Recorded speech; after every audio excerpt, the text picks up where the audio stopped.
నేటి సమావేశంలోని రెండవ ప్రధాన వక్త గౌరవనీయులు జనాబ్ అబ్దుర్ రహమాన్ దాయి ప్రచారకులు, సందేశ ప్రచారకులు, గుంటూరు జిల్లా నుండి విచ్చేసి ఉన్నారు. సామాజిక రుగ్మతలు మరియు పరిష్కారాలు అనే అంశంపై వారు మీ ముందు ప్రసంగిస్తారు. నేను గౌరవనీయులు అబ్దుర్ రహమాన్ గారిని వేదికపై ఆహ్వానిస్తున్నాను. అస్సలాము అలైకుం వరహ్మతుల్లాహి వబరకాతుహు. ఇన్నల్ హమ్దులిల్లాహి ఖాలికిల్ ఇన్సి వల్ జాన్ వస్సలాతు వస్సలాము అలా నబియ్యిల్ అదనాన్ వలాలిహి వసహ్బిహి వమన్ తబియ్యహుం బిఇహ్సాన్ ఇలా యౌమిల్ అష్రి వన్ నుషూరి వల్ మీదాన్. అమ్మా బాద్, ఫఅఊదు బిల్లాహి మినష్ షైతానిర్ రజీమ్. బిస్మిల్లాహిర్ రహ్మానిర్ రహీం. యా అయ్యుహల్లదీన ఆమనూ ఇన్నమల్ ఖమ్రు వల్ మైసిర్ వల్ అన్సాబు వల్ అజ్లాము రిజుస్సుం మిన్ అమలిష్ షైతాన్ ఫజ్తనిబూహు లఅల్లహుం తుఫ్లిహూన్. కల నబీ సల్లల్లాహు అలైహి వసల్లం అద్దీను అన్నసీహా. రబ్బి ఇష్రహ్ లీ సదరి వయస్సిర్ లీ అమ్రి వహల్లల్ ఉఖ్దతం మిన్ లిసాని యఫ్ఖహూ కౌలీ. రబ్బి జిద్ని ఇల్మా సుబ్హానక లా ఇల్మ లనా ఇల్లా మా అల్లమ్తనా ఇన్నక అంతల్ అలీముల్ హకీం. సమస్త ప్రశంసలు ఆ అల్లాకే శోభిస్తాయి. ఆయన సకల లోకాల పాలకుడు, సర్వజీవ పరిపోషకుడు. ఆయన అనన్యంగా ప్రేమించేవాడు, అపారంగా కనికరించేవాడు, 70 తలుల కంటే అధికమైనటువంటి ప్రేమను కురిపించేటువంటి వాడు అల్లాహ్ సుబ్హానహు వ తఆలా. ఆయన ఈ ఆకాశాన్ని ఆధారాలు లేకుండా నిలబెట్టాడు. ఈ భూమి మీద పర్వతాలను మేకులుగా బాతాడు. మేఘాల నుండి ధారాళపాతంగా వర్షాన్ని కురిపించేవాడు. నిర్జీవమైనటువంటి నేలకు జీవాన్ని పోసి రకరకాల రంగులు, రకరకాల సువాసనలు, రకరకాల ఆకారాలు కలిగినటువంటి ఆహార పదార్థాలను సృష్టించి సర్వజీవకోటికి కావలసిన అనుదిన ఆహారాన్ని అందించేటువంటి ఉత్తమ ఆహార ఉపాధి ప్రదాత అల్లాహ్ సుబ్హానహు వ తఆలా. ఆయన బగబగా మండే సూర్యుని సృష్టించాడు. చల్లని వెన్నెలు కురిపించేటువంటి చంద్రుణ్ణి సృష్టించాడు. ఆయన రాత్రిని పగటిని మారుస్తున్నాడు. కాలాన్ని, కాలచక్రాన్ని తిప్పేటువంటి వాడు అల్లాహ్ సుబ్హానహు వ తఆలా. మారనివాడు, మార్పులు లేనివాడు, మనిషిని తయారు చేసినవాడు మనిషి లాంటి వాడు కాదు. మనిషికి ఉన్నటువంటి లోపాలు, బలహీనతలు లేనటువంటి పరమ పవిత్రుడు, మహాపరిశుద్ధుడు అల్లాహ్ సుబ్హానహు వ తఆలా. ఆయనే సమస్త మానవులను, జిన్నాతులను సృష్టించాడు. వమా ఖలఖతుల్ జిన్న వల్ ఇన్స ఇల్లా లియఅబుదూన్. సూరా జారియా సూరా నంబర్ 51 ఆయత నంబర్ 56. మేము మానవులను, జిన్నాతులను కేవలం మా ఆరాధన కొరకు తప్ప మరి దేని కొరకును సృష్టించలేదు. అంటే మానవుని జన్మకు పరమార్థం, మానవ జీవిత లక్ష్యం, ఎవరైతే తనను తన తల్లి గర్భంలో తయారు చేశాడో, ఈ లోకాన్ని సృష్టించాడో, క్రమానుసారంగా ఈ విశ్వాన్ని నడుపుతున్నాడో, ఆ మహా సృష్టికర్తను ఆరాధించేటందుకు మానవుడు ఈ ప్రపంచంలోనికి పంపించబడ్డాడు. కానీ దురదృష్టవశాత్తు మానవుడు ఎప్పుడైతే రంగురంగుల ఈ ప్రపంచంలో పెట్టబడ్డాడో, ఈ ప్రపంచంలో ఉన్నటువంటి క్షణికమైనటువంటి సుఖాలు, తాత్కాలికమైనటువంటి ఆనందాలు, క్షణభంగురమైనటువంటి ఈ సుఖాలకు అలవాటు పడినటువంటి ఈ మనిషి తనను పుట్టించినటువంటి నిజస్వామిని మరచాడు. తాను అనుసరించాల్సినటువంటి నిజ ధర్మాన్ని విస్మరించాడు. తరతరాల నుండి వస్తున్నటువంటి ఆచార సాంప్రదాయ మూఢ నమ్మకాలను గురుడిగా పాటించుకుంటూ ఆ జ్ఞానందకర తిమిరాలలో కొట్టుమిట్టాడుతూ నరకానికి వెళ్ళేటువంటి పయనుంచిస్తున్నటువంటి ఈ మానవుడు మరిచిపోయినటువంటి వాస్తవాన్ని గుర్తు చేయటానికి సర్వోన్నతుడైనటువంటి ఆ మహా సృష్టికర్త అల్లాహ్ సుబ్హానహు వ తఆలా మానవులనే ప్రవక్తులుగా చేసి ఈ భూమి మీద ప్రవహింపజేశాడు. ఆదం అలైహిస్సలాం వారి నుండి మొదలుకొని చిట్ట చివరి ప్రవక్త, అంతిమ రిషి ప్రవక్త ముహమ్మద్ సల్లల్లాహు అలైహి వసల్లం వారి దాకా సుమారు ఈ భూమి మీద 1,24,000 మందికి పైగా ప్రవక్తలు ప్రభవింప చేయబడ్డారు. ఎందరో ప్రవక్తలు తమ జీవితాలను ధారపోశారు, మరెందరో ప్రవక్తలు తమ జీవితాలను, తమ ప్రాణాలను సైతం త్యాగం చేశారు. ఎవరైతే దైవ మార్గంలో తమ జీవితాలను ధారపోశారో, తమ ప్రాణాలను సైతం త్యాగం చేశారో, ఆ దైవ ప్రవక్తలందరిపై, వారిని అనుసరించిన విశ్వాసులందరిపై అల్లాహ్ సుబ్హానహు వ తఆలా అమితమైన శుభాలు, శ్రేయాలు, అనంతమైనటువంటి దరూదులను అల్లాహ్ సుబ్హానహు వ తఆలా కురిపించుగాక. ఆమీన్ సుమ్మా ఆమీన్. ప్రియమైన సోదరులారా, సోదరిమణులారా, ముస్లింలారా, ముస్లిమేతరులారా, ఇప్పటిదాకా దైవం యొక్క ఔన్నత్యానికి సంబంధించిన కొన్ని పలుకులను చెప్పాను. ఆయన యొక్క గొప్పతనాన్ని లిఖించడానికి, ఆయన యొక్క మాటలు రాయటానికి ప్రపంచంలో ఉన్నటువంటి చెట్లన్నింటినీ కలాలుగా చెక్కి సప్త సముద్రాలలో ఉన్నటువంటి నీటినంతటినీ సిరాగా మార్చి ఆయన మాటలు రాయటం ప్రారంభించినట్లయితే ప్రపంచంలో ఉన్నటువంటి చెట్లన్నీ అరిగిపోతాయి, సప్త సముద్రాలలో ఉన్నటువంటి నీరంతా ఇంకిపోతుందే తప్ప ఆయన యొక్క ఔన్నత్యము తరగదు. ఎందుకంటే సృష్టిలో ఏ అణువుకి మానవుడు కారకుడు కాడు. అద్భుతమైనటువంటి మహాబ్రహ్మాండంలో ఏ ఒక్క అణువుని ఈ భూమి మీద పుట్టిన ఏ మానవుడు కూడా సృష్టించలేదు. మానవుడి యొక్క తెలివితేటలతో, మానవుని యొక్క జ్ఞానముతో, మానవుడు సాధించినటువంటి అభివృద్ధితో, ఈ టెక్నాలజీతో సృష్టిలో ప్రకృతి పరంగా మానవుడు ఏ ఒక్క దానిని సృష్టించలేదు. ఈ అనంతమైనటువంటి ప్రకృతిని ఎవరైతే 6 రోజుల్లో సృష్టించాడో, ఎవరైతే ఈ సృష్టిని ఓ క్రమానుసారంగా నడిపిస్తున్నాడో, ఆ సృష్టికర్తను గురించి రాయడానికి ఈ సృష్టి ఎలా సరిపోతుంది సార్, ఎలా సరిపోతుంది? కాబట్టి సృష్టికర్తను గుర్తించండి. ఎవరైతే మిమ్మల్ని మీ తల్లి గర్భంలో తయారు చేశాడో, అయితే సృష్టికర్తను గుర్తించడం భక్తి. సోదరులారా, నా అంశం దేవుని యొక్క ఏకత్వానికి సంబంధించింది కాదు, కానీ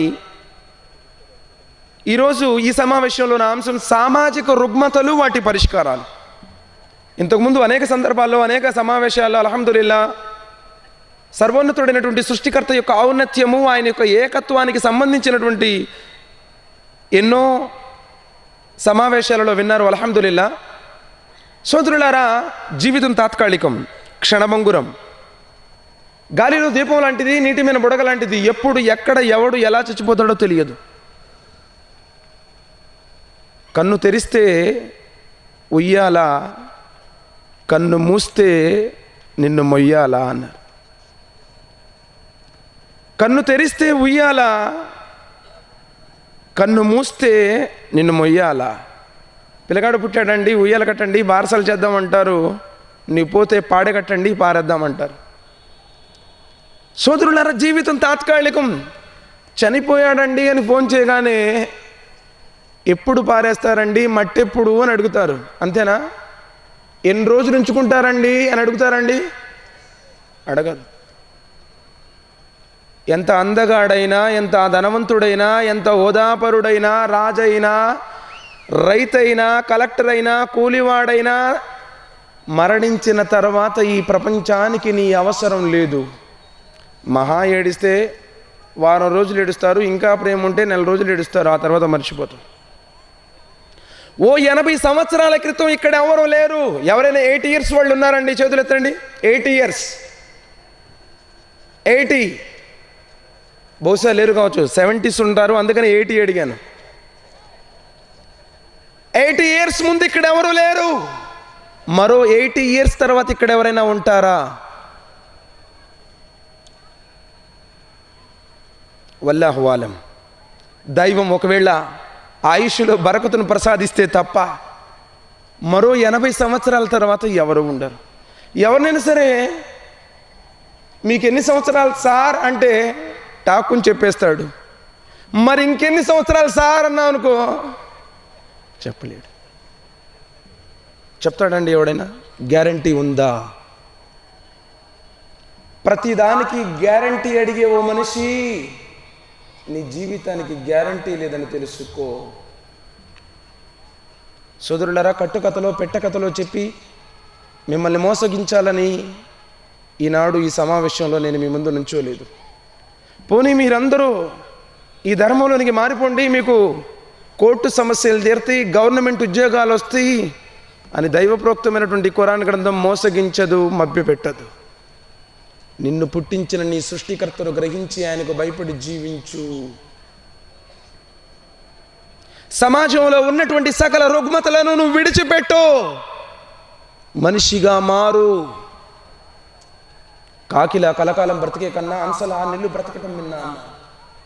త్రాగుడు, జూదం, వ్యభిచారం, లంచగొండితనం, అన్యాయాలు, అక్రమాలు, మారణ హోమాలు, అశ్లీలం, వ్యసనాలు సమాజాన్ని పట్టి పీడిస్తున్నాయి.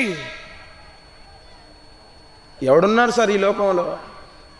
మనకంటే మేధావులు అనుకున్న వాళ్ళందరూ మట్టిలో మట్టి అయిపోయారు. మిలియన్ మహానుభావుల కారగర్భంలో కలిసిపోయారు. విమానాన్ని కనిపెట్టినటువంటి రైట్ సోదరులు ఉన్నారా? రేడియోని కనిపెట్టినటువంటి మార్కోని ఉన్నాడా? టీవీని కనిపెట్టినటువంటి జాన్ లార్జ్ వెయిడ్ ఉన్నాడా? కంప్యూటర్ కనిపెట్టినటువంటి జాన్ గుటర్ బర్గ్ ఉన్నాడా? ప్రపంచాన్ని చుట్టేసిన ఫ్రాన్సిస్ బ్రేక్ ఉన్నాడా? పెన్సిల్ కనిపెట్టిన అలెగ్జాండర్ ఉన్నాడా? ఐన్స్టీన్ ఉన్నాడా? రూదర్ఫోర్డ్ ఉన్నాడా? కోపర్నికస్ ఉన్నాడా? ఆర్యభట్ ఉన్నాడా? ఎందరో. కుల్లు నఫ్సున్ జాయికతుల్ మౌత్.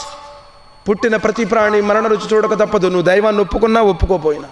నేనేదో మతాన్ని గురించి చెప్పడం లేదు, అసలు మతమే లేదు. మతం మొత్తు.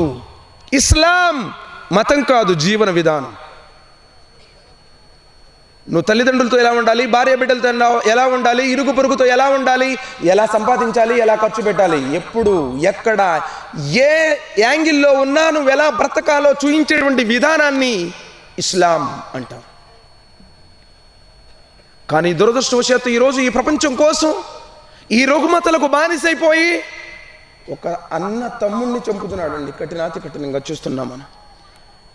ఒక తండ్రి ఒక కొడుకుని చంపుతున్నాడు, ఒక కొడుకు ఒక తండ్రిని చంపుతున్నాడు, ఒక భర్త భార్యను చంపుతుంది, భార్య భర్తను చంపుతుంది. వాస్తవాలు కాదంటారా? లేచిన కాడి నుంచి ఎన్ని వార్తా కథన విశేషాలు మనం చూస్తూ ఉన్నాం. సోదరులారా, మేలుకోండి. ధర్మం, దైవం తెలుసుకో. సకల రుగ్మతలను విడిచిపెట్టు. ప్రవక్త ముహమ్మద్ సల్లల్లాహు అలైహి వసల్లం వారు చెప్పారు, అద్దీను అన్నసీహా. ధర్మం అంటే మేలు కోరేది, క్షేమాన్ని కోరేది, మంచిని కోరేది. ఏ చెడును ఆస్వాదించదు, ఆహ్వానించదు. నువ్వు నిజంగా ధర్మాత్ముడవైతే, ధర్మపారాయణుడవైతే, నీవు భక్తుడవైతే నీలో మంచి ఉండాలి, చెడుకి తావులేదు. ప్రవక్త ముహమ్మద్ రసూలుల్లాహ్ సల్లల్లాహు అలైహి వసల్లం వారు చెప్పారని సల్మాన్ బిన్ కైస్ రదియల్లాహు తఆలా అన్హు రివాయత్ చేస్తున్నారు. ప్రవక్త ముహమ్మద్ సల్లల్లాహు అలైహి వసల్లం వారిని అడిగారు, అన్నిటికంటే ఘోరమైనటువంటి పాపం ఏమిటి, పాపాలేమిటి? లా తుష్రికు బిల్లాహి షయ్యా వలా తక్తులు నఫ్సల్లతి హర్రమల్లాహు ఇల్లా బిల్హక్ వలా తుష్రికు వలా తజ్ను. రవాహుల్ ముస్నద్ అహ్మద్. సల్మాన్ బిన్ కైస్ రదియల్లాహు తఆలా అన్హు కథనం ప్రకారం ప్రవక్త ముహమ్మద్ సల్లల్లాహు అలైహి వసల్లం వారు చెప్పారు, ఈ ప్రపంచంలో అన్నిటికంటే ఘోరమైనటువంటి పాపం నిన్ను నీ తల్లి గర్భంలో తయారు చేసినటువంటి ఆ మహా సృష్టికర్తను విడిచిపెట్టి ఆయన స్థానంలో మరొకరిని ఆరాధించడం. దేవుడు ఒక్కడేనే చెబుతున్నారు, కానీ ఆ ఒక్క దేవుని విడిచిపెట్టి ఎందరినో ఆరాధిస్తున్నారు. దైవానికి సాటి కల్పించడం అంటే ఇది. తర్వాత నరహత్య చేయడం, తర్వాత దొంగతనం చేయడం, తర్వాత తల్లిదండ్రులకు అవిధేయత చూపడం, తర్వాత పొరుగింటి స్త్రీతో వ్యభిచరించడం, ఆ తర్వాత వడ్డీ. మానవ సమాజానికి వినాశనమైనటువంటి 7 విషయాలను, ఇంకా ఎన్నో ఘోరమైనటువంటి పాపాలను ప్రవక్త ముహమ్మద్ రసూలుల్లాహ్ సల్లల్లాహు అలైహి వసల్లం వారు తెలియజేశారు. సోదరులారా, భక్తి అంటే ఏమిటి? అందరూ దేవుడిని నమ్మేవాళ్లే. మన ఆధ్యాత్మిక భారతదేశంలో దేవుణ్ణి నమ్మని వారు ఉన్నారా? అంటే లేరు అని చెప్పవచ్చు, ఆశ్చర్యపోనవసరం లేదు. ఎక్కడో ఉన్నారు నాస్తికులు, వాళ్ళ 1% కూడా ఉండదు, 0.1% అనుకోవచ్చు. అందరూ దేవుణ్ణి నమ్మేవాళ్ళే, అందరూ భక్తులే. అబ్బా, ఎక్కడ చూసిన హౌస్ఫుల్ బోట్స్ అండి, గుళ్ళు గోపురాలు హౌస్ఫుల్, దర్గాలు జెండా చెట్లు హౌస్ఫుల్, పీర్ల సావిళ్ళు హౌస్ఫుల్, చర్చీలు మందిరాలు హౌస్ఫుల్, ఆశ్రమాలు హౌస్ఫుల్. భక్తుల సంఖ్య పెరిగింది, సంతోషమే. కానీ దురదృష్టవశాత్తు సమాజంలో పాపాల సంఖ్య కూడా 3 రెట్లు పెరిగిపోయింది. మరి భక్తుల సంఖ్య పెరిగితే పాపాల సంఖ్య తగ్గాలా పెరగాలండి చెప్పండి? స్టాటిస్టిక్స్ చూస్తే భక్తుల సంఖ్య పెరిగింది అంటే, భక్తుడు అంటే మంచోడు, అన్నిటికీ దూరంగా ఉండేడు భక్తుడండి ఆయన అంటే ఏ పాపాలు చేయకూడదు. మరి టోటల్గా సమాజంలో అన్ని చోట్ల భక్తి పెరిగిపోయినప్పుడు పాపాల సంఖ్య పెరగాల తగ్గాలా చెప్పండి? కానీ పెరిగిపోయింది. క్రైమ్ రేట్ 3 times పెరిగిపోయింది. అంటే కారణం, భక్తుల హృదయాల్లో నిజమైన భక్తి లేదు. నిజమైన భక్తి ఎందుకు లేదు? నిజమైన దేవుడు ఎవరో తెలియదు. సోదరులారా, సృష్టికర్త ఒక్కడే అందరికీ. చాలామంది ఏమంటారంటే మీ దేవుడు మీకు, మా దేవుడు మాకండి, ఎవరి దేవుడు వాళ్ళకి. సోదరులారా, మా దేవుడు మాకు, మీ దేవుడు మీకు కాదు. మీకు మాకు అందరికీ ఒక్కడే సృష్టికర్త. ఇంకొందరు ఉన్నారు, అందరు దేవుళ్ళు ఒకటేలేండి. సోదరులారా, అందరు దేవుళ్ళు ఒకటి కాదు, అందరికీ దేవుడు ఒక్కడే. వ ఇలాహుకుమ్ ఇలాహున్ వాహిద్ లా ఇలాహ ఇల్లా హువ రహ్మానిర్ రహీం. సూరా బకరా chapter number 2 verse number 163.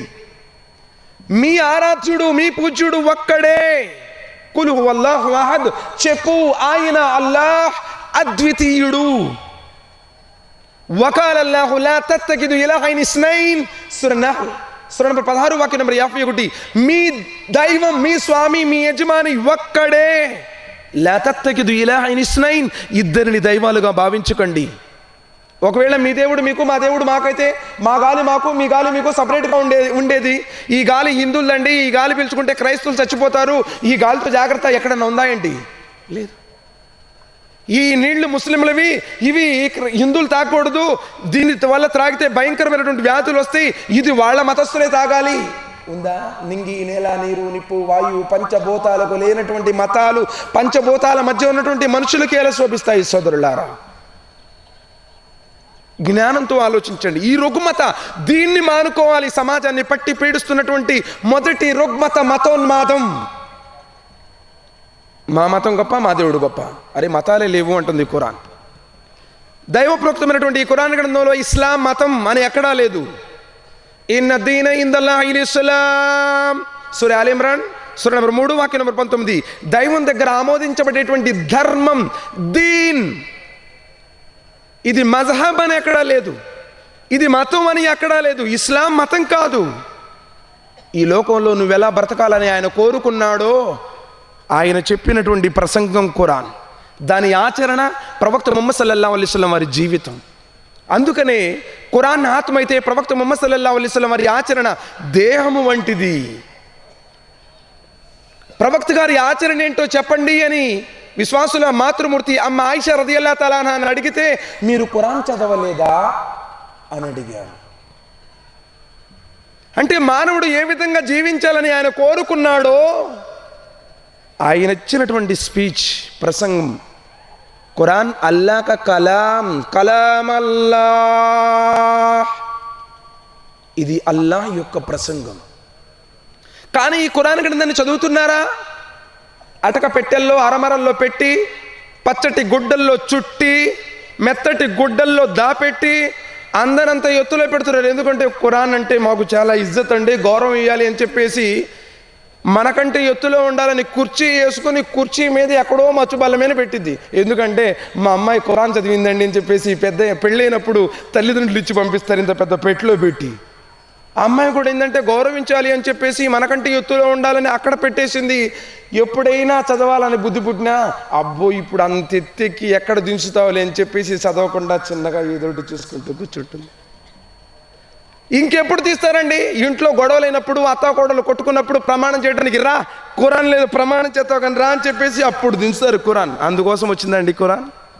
Quran కళ్ళకద్దుకోవడానికో, సాంబ్రాణి కడ్డీలు ముట్టించుకోవడానికో, ప్రమాణాలు చేయించుకోవడానికో రాలేదు. ఒకవేళ నీవు ఖురాన్ మీద ప్రమాణం చేస్తే అది నీకు శాపం. అది నీకు దోషం. ప్రమాణం ఈ సృష్టిలో దేని మీద చేయకూడదు? సృష్టికర్త అల్లాహ్పై తప్ప. ఈ ఖురాన్ గ్రంథాన్ని చదవండి. ఖురాన్ మానవులందరి కోసం. హాదా బలాగుల్ లిన్నాస్. సురే ఇబ్రాహీం సూర 14 వాక్యం నంబర్ 52. హాదా బలాగుల్ లిన్నాస్, ఇది సర్వ మానవాళికి మార్గదర్శకం, సాయిబుల కోసం వచ్చిన గ్రంథం అని ఖురాన్లో ఎక్కడా లేదు.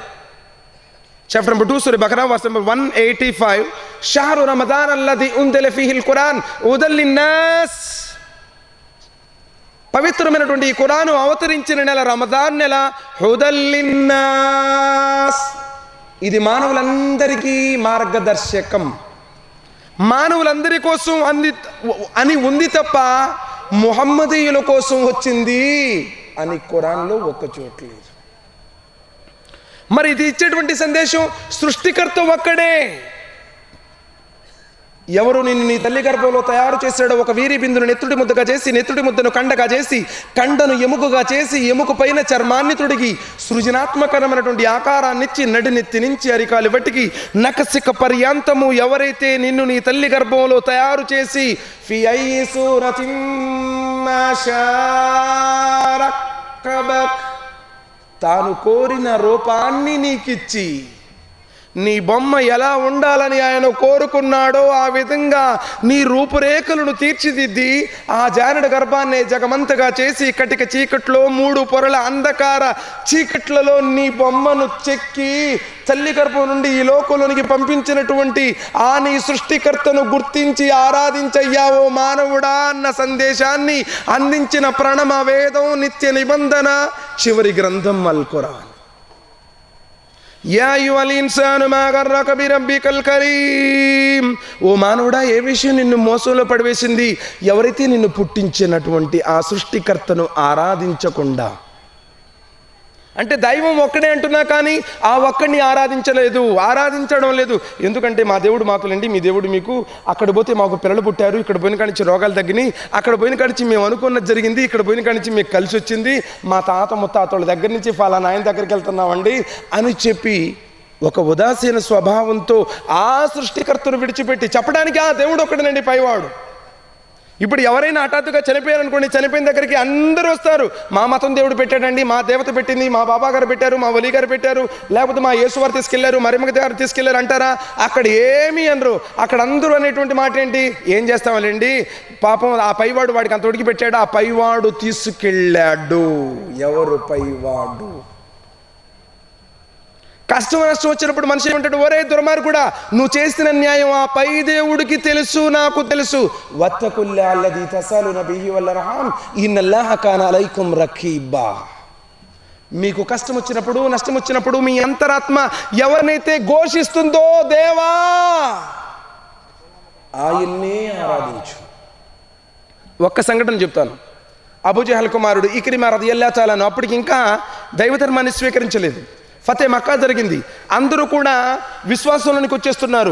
అరే, తరతరాల నుంచి వస్తున్నటువంటి మా ఆచార సాంప్రదాయాలను, మా తాత ముత్తాతల విధానాలను విడిచిపెట్టి ఈ సృష్టికర్తను ఆరాధించడం ఏమిటి, నేను దీన్ని అనుసరించను అని చెప్పేసి కోపంతో పడవలో పయనమయ్యాడు ఇక్రిమా రదియల్లాహు తఆలా. పడవ ప్రయాణం సాగుతుంది. సముద్రంలో వెళుతున్నారు. భయంకరమైనటువంటి ఫెను తుఫాను గాలులతో ఉధృతంగా వచ్చినటువంటి ఆ తుఫానుతో అతలాకుతలం చేయబడుతుంది.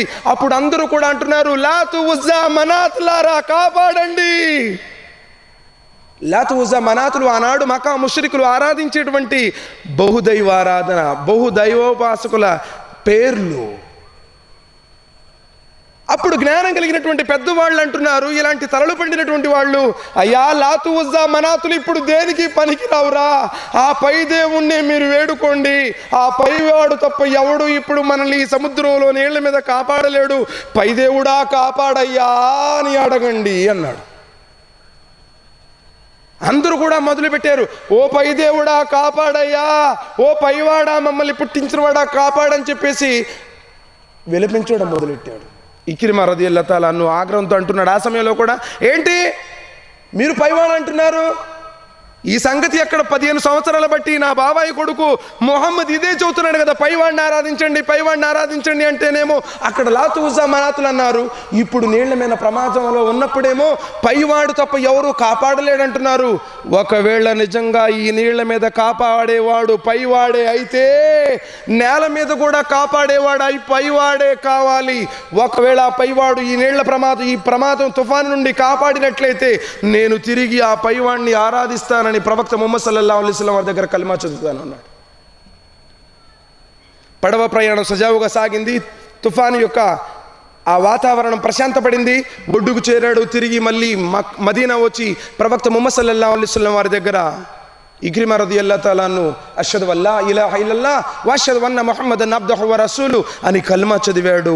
దైవ విధేయతను అవలంబించాడు.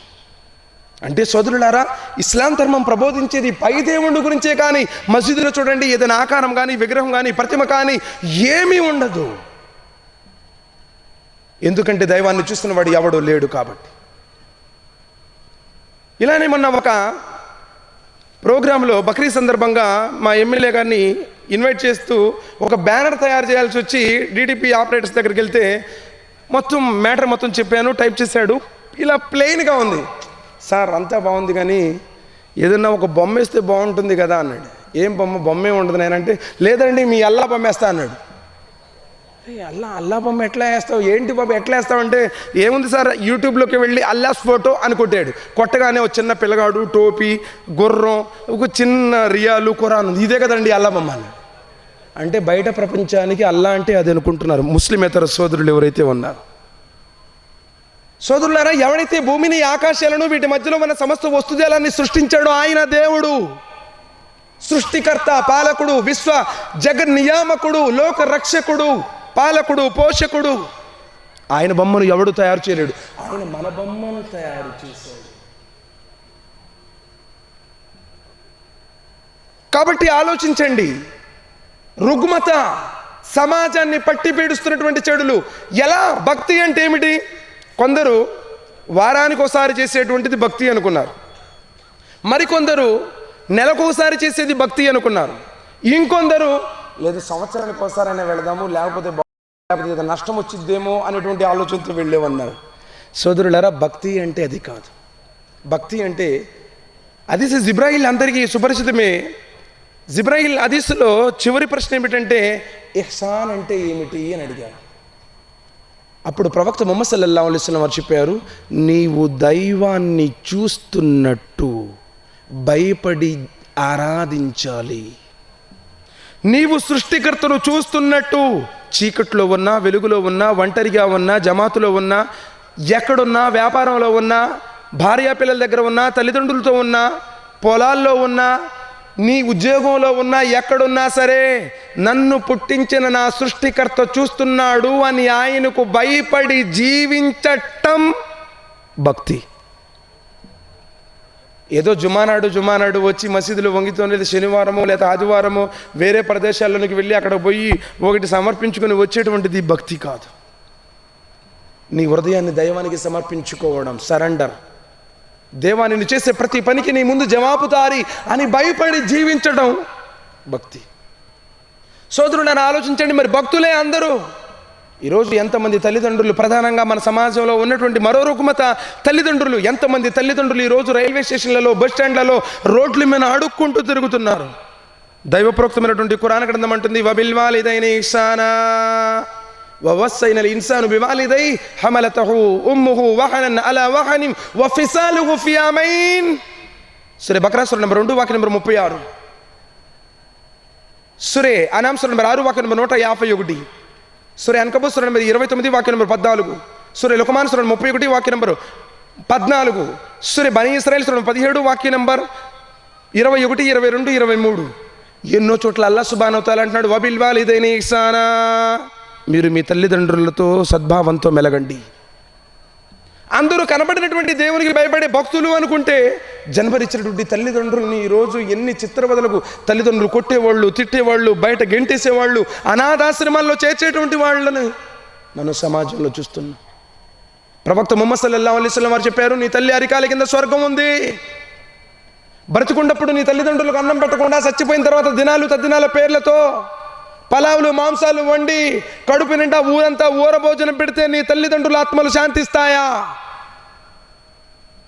అదేమంటే క్యావరే నువ్వు నయాసే ఆకే కొత్తగా వచ్చి దినాలు చేయకూడదు తద్దినాలు చేయకూడదు అంటాడేంటి? ఎప్పటి నుంచి చేయట్లేదు మేము. సోదరులారా, నబీ సల్లల్లాహు అలైహి వసల్లం వారి కాలంలో ఎంతోమంది చనిపోయారు. ఆయన భార్య చనిపోయింది, ఆయన తాత, ఆయన బాబాయ్ చనిపోయారు, ఆయన అనుచరులు చనిపోయారు. ఏ ఒక్కరి దినం చేయలేదు. నీ తల్లిదండ్రులకు కావాల్సింది చచ్చిపోయిన తర్వాత దినాలో తద్దినాలో సూతకాలో వారాలో నెలల పేర్లతో శాలిస్మాల పేర్లతో చేసేవి కాదు, బ్రతికుండప్పుడు వారికి పెట్టు. వెనకటికి కూడా అన్నాడంట, చచ్చిన తర్వాత కాట్లో పాడావును కట్టేస్తాను, బతుకున్నప్పుడు మజ్జిగపోయిలా. బతుకున్నప్పుడు మజ్జిగపోయకుండా చచ్చిన తర్వాత కాట్లో పాడావును కట్టేస్తే వాళ్ళు లేచి పిండుకుంటారా అండి? ఎలాంటిదో ఆలోచించండి. ఈ రుగ్మత ఎంతమంది తల్లిదండ్రులు అల్లాడిపోతున్నారు. సోదరులారా, ముగ్గురు వ్యక్తులు దువా, పుణ్యకార్యాలు చేస్తే కష్టకాలంలో అవి నీకు తోడ్పడతాయి అన్నది ప్రవక్త ముహమ్మద్ సల్లల్లాహు అలైహి వసల్లం వారు ప్రవచిస్తూ ముగ్గురు వ్యక్తులు పయనించిస్తున్నారు. భయంకరమైనటువంటి పెనుగాలతో కూడుకున్నటువంటి తుఫాన్ మార్గమధ్యంలో ఒక కొండ గృహ కనబడింది. ఆ గృహలోనికి ప్రవేశించారు. ఎప్పుడైతే ప్రవేశించారో వర్షం వల్ల పెద్ద రాతి బండ వచ్చి వారు ఏ గృహలోనైతే ప్రవేశించారో ఆ గృహ ముఖద్వారానికి అడ్డుగా పడిపోయింది. అప్పుడు వారిలో ఏం చేయాలి? కేకలు పెట్టే ఎవడు వినరు. ఏదో ఊళ్ళోనైతే గడి పెడితే ఇంట్లో పక్కలో లేదా ఫోన్ చేసుకున్నా పిలిపించుకుంటాం. ఎక్కడో కొండ గృహలో ఉన్నారు. ఆ కొండ గృహకు పెద్ద రాతి బండ అడ్డుపడింది. చేతులతో నెట్టినే పోయేది కాదు. బయటికి ఎవరిని కూడా సాయం కోసం పిలవలేరు. ఆ సందర్భంలో ముగ్గురు వ్యక్తులు దువా చేశారు. వారిలో మొదటి వ్యక్తి గురించి చెప్తాను, తర్వాత మరో వ్యక్తి గురించి చెప్తాను. ఇన్షాల్లా ముగ్గురు గురించి చెప్తాను. అయితే ఈ మొదటి వ్యక్తి దువా చేస్తున్నాడు. వసీలా తాను చేసుకున్నటువంటి పుణ్యాన్ని గుర్తు చేస్తూ, దేవా ఈ అపాయంలో నేనుండాను. ఓ భూమి ఆకాశాల నిర్మాత, నేను మేకలు కాసేవాడిని. ప్రతిరోజు మేకలు ఇంటికి రాగానే మేక పొదుగుల నుండి పాలు పిండి వృద్ధులైనటువంటి నా తల్లిదండ్రులకు తాపించిన తర్వాతే నేను నా భార్య బిడ్డలు తాపుతాము. కానీ అల్లా, ఒకరోజు నేను మేకలు కాసుకుంటూ అవి మేస్తూ ఆ విధంగా దూరాన వెళ్ళిపోయాయి.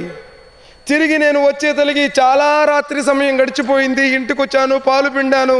కానీ నా వృద్ధులైనటువంటి తల్లిదండ్రులు గాఢ నిద్రలో ఉన్నారు. నేను పాలు పిండుకొని పాల పాత్రను నా చేతిలో పట్టుకొని నా తల్లిదండ్రుల దగ్గర నుంచున్నాను. ఒకవేళ వారిని లేపితే నిద్రాభంగం అవుతుందని చెప్పేసి నేను వారిని లేపలేదు. నా పిల్లలు, నా భార్య ఆకలితో అలమటిస్తున్నారు. నా పిల్లలు నా కాళ్ళ దగ్గర ఉన్నారు, ఆకలి అని.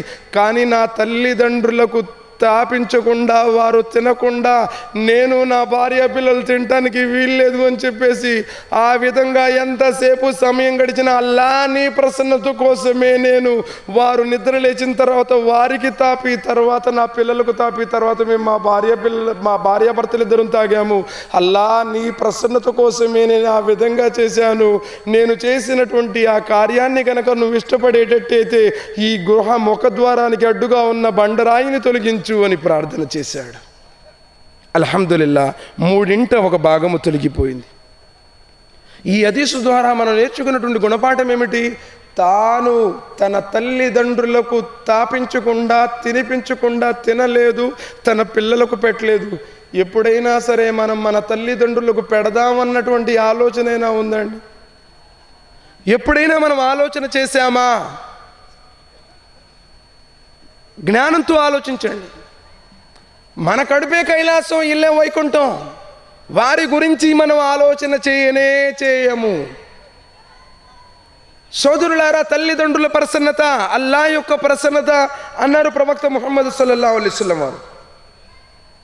ఇలాంటి రుగ్మతలు కాబట్టి తల్లిదండ్రులు బ్రతుకుండగా వారికి సేవ చేయాలి, వారిని ఆదరించాలి. ఇది అల్లాహ్ సుబ్హానహు వ తఆలా ఖురాన్ గ్రంథంలో ఎన్నో చోట్ల వకదా రబ్బుక అల్లా తఅబుదు ఇల్లా వబిల్ వాలిదైని ఇహ్సానా, తన ఆరాధన తర్వాత తన తల్లిదండ్రులకు సేవ చేయమని మేము మానవుడికి గట్టిగా తాకీదు చేశామని. కాబట్టి ఎవరైతే గ్రహిస్తారో ఈరోజు సమాజంలో ఉన్నటువంటి ఈ తల్లిదండ్రులను దూషించడం, తిట్టడం, కొట్టడం, అనాథాశ్రమాల్లో చేర్పించడం, ఆ రుగ్మతకు పరిష్కారం అల్లాహ్ యందు విశ్వాసం ఉంచి తల్లిదండ్రులకు విధేయత చూపడం. సోదరులారా, దాని తర్వాత సమాజంలో ప్రధానంగా మనం చూస్తున్నటువంటి సమస్య సారాయి. సారాయి, ప్రతిదానికి సారాయి. సోదరులు, ఇది చెప్పే ముందు అలాంటి విషయం ఇది. ప్రపంచ దేశాలలో ఇప్పటిదాకా జరిగిన యుద్ధాలలో ఎంతమంది అయితే చనిపోయారో అంతకంటే ఎక్కువ మందిని చంపినటువంటి హంతకుడు, ఎన్నో లక్షల ప్రమాదాలకు కారకుడు, వరదలు, సునామీలు, పెనుభూకంపాలు, ప్రకృతి వైపరీత్యాలలో ఎంతమంది చనిపోయారో అంతమంది కంటే ఎక్కువ మందిని చంపినటువంటి అతి కిరాతకుడు, కోట్లాది రూపాయలను కొల్లగొట్టేటువంటి మోసగాడు, వావి వరసలు కూడా మరిచిపోయే విధంగా చేసేటువంటి నీచుడు, నిర్దయుడు, కపటుడు, వంచకుడు, మనల్ని దోచుకునేవాడు. మనల్ని దోచుకుని వాడు ఇచ్చేటువంటి ప్రతిఫలాలు ఏంటో తెలుసా? రోగాలు, దారిద్ర్యము, వ్యభిచారము, అన్యాయాలు, అక్రమాలు, ఇవన్నీ కూడా మనకిస్తాడు. ఎవడో తెలుసా? వాడేనండి మన ఆగర్భ శత్రువు, సారాయి గాడు. సారాయి, ప్రతిదానికి సారాయి. కష్టం వస్తే సారాయి, సంతోషం వస్తే సారాయి, ఉద్యోగం రాలేదని సారాయి, ఉద్యోగం వచ్చిన ఆనందంలో సారాయి, పెళ్ళికి పిల్లకి అమ్మాయికి పెళ్ళి ఇంకా చేయలేకపోయానే అన్న బాధ్యతతో సారాయి, ఇక పెళ్లి చేశాను బాధ్యతలే లేవు కాబట్టి సారాయి. ప్రతిదానికి సారాయి. పిల్లలు పుట్టలేదని దుఃఖంలో సారాయి, పిల్లగాడు పుట్టాడు కదరా నీకేంట్రా ఇంకా పానీ పార్టీకి అని సారాయి. ప్రతిదానికి సారాయి, సారాయి, సారాయి. సోదరులారా, ఎంతగా దిగజారిపోయిందంటే ప్రతివాడు, చిన్న పిల్లవాడు కూడా తాగుతున్నాడు ఈరోజు. చిన్న పిల్లలు కూడా గుడుంబాలు తాగడం లేదండి. మొన్న రీసెంట్గా విజయవాడలో 7 దుర్మరణం. 7 తాగారు. తాగిన వాళ్ళు ఇంటికి వెళ్ళారు, పనుకున్నారు. పనుకున్నవాడు తిరిగి మరలా లేవలేదు. యా అయ్యుహల్లదీన ఆమను ఇన్నమల్ కమ్రు వల్ మైసిర్. మరి భక్తుడే కానీ ఒక పెగ్గేసుకోవచ్చండి. అరే పెగ్గేసుకుంటే భక్తుడు ఎట్లయితావా? పెగ్గేసుకోవచ్చా? ఎవడు చెప్పాడండి? సోదరులరా, జ్ఞానంతో ఆలోచించండి. ఎంతోమంది ఎన్నో రకాలుగా దీనికి బానిసైపోయారు. అరే వాడు తాగుతాడండి, పెళ్లి సంబంధానికి వెళ్ళినప్పుడు వాడు తాగుతాడంటే తాగనోడు ఎవడయ్యా అంటున్నారు. చూసారా, సమాజం కూడా ఎంత దిగజారిపోయిందంటే పిల్లగాడు తాగుతాడంట అని తెలిసిందనుకో, తాగనోడు ఎవడు ఉండాలండి, మరీ ఎక్కువ తాగట్లేదు కదా, బజాట్లో కొనుక్కోవట్లేదు కదా అని అడుగుతున్నారు. అంటే అక్కడ దాకపోతేనే తాగేవాళ్ళగా పరిగణిస్తున్నారు. సోదరులారా, నబీ సల్లల్లాహు అలైహి వసల్లం వారు చెప్పారు, కద ఉర్రిమత్ కమ్ర్, నిశ్చయంగా సారాయి నిషేధం. సారాయి తాగడం, సారాయి అమ్మటం, సారాయి తయారు చేయడం, ప్రతిదీ హరాం, నిషేధం. సోదరులారా, ఒక సంఘటన, ఒక వ్యక్తి బజారులో పోతున్నాడు. ఒక స్త్రీ ఆ వ్యక్తిని ఇంట్లోనికి ఆహ్వానించింది. ఇంకా లోనికి తీసుకెళ్ళింది, ఇంకా లోపల గదిలోనికి తీసుకెళ్ళింది. తీరా ఆఖరి గదిలోనికి ఆహ్వానించింది, గడియ పెట్టింది. స్త్రీలు నోరు తెరిస్తే ఇక మగవాడి మాట నమ్మరు. ఎందుకంటే నన్ను చెరిచాడు అని చెప్పేసి అభాండం వేయచ్చు. గడియ పెట్టేసింది. పక్కన పిల్లవాడున్నాడు, సారాయి ఉంది, స్త్రీ ఉంది. ఈ మూడిట్లో ఏ కార్యమైనా నువ్వు చేయాల్సిందే. పోయేవాడు కూడా భక్తుడే, మరి నీచుడు కాదు, భక్తుడే. ఏదో పిలిచింది, సహాయం కోసం పిలిచింది అని చెప్పేసి వెళ్ళాడు. వెళ్ళగానే లోనకెళ్ళి ఆఖరి గదిలోకి వెళ్ళి తడిపెట్టింది. పిల్లగాడున్నాడు, సారాయి ఉంది, స్త్రీ ఉంది. మూడిట్లో ఏదైనా సరే చేసే నువ్వు వెళ్ళాలి. కొంచెం భక్తుడు కదా, మానవతా దృక్పథంతో ఏమని ఆలోచించాడంటే స్త్రీతో వ్యభిచరించడం ఘోరమైన నేరం, పిల్లగాడిని చంపడం నరహత్య అవుతుంది. సారాయి బుడ్డి కాత్తి తాగేస్తే ఈ దిగులంతా ఉండదు కదా అని చెప్పేసి ఆ సారాయి బుడ్డి తాగేశాడు.